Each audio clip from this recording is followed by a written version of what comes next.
Mixed emotions ang naramdaman ng mga taga Davao sa selebrasyon ng Kadayawan Festival.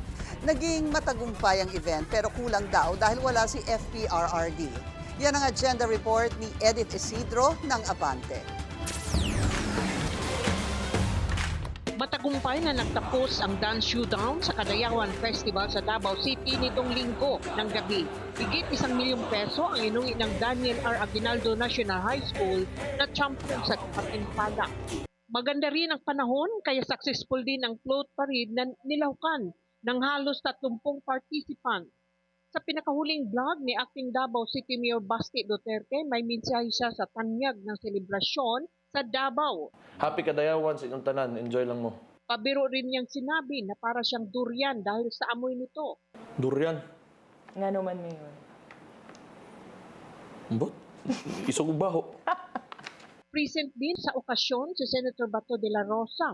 Sa kanyang Facebook post, sinabi niyang hindi kumplito ang Kadayawan Festival kapag hindi kumain ng durian sa Magsaysay Park.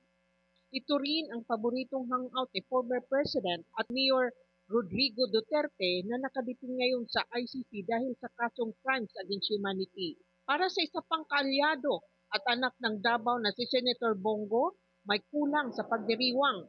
Nakakalungkot po ngayong araw na ito dahil kulang po, wala na ngayon si tatay nito.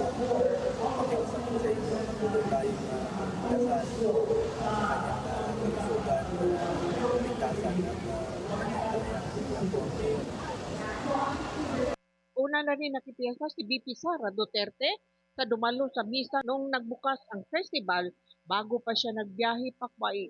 Samantala, tuloy pa rin ang display ng mga produkto ng 11 tribes sa Davao sa Magsaysay Park para sa mga turista.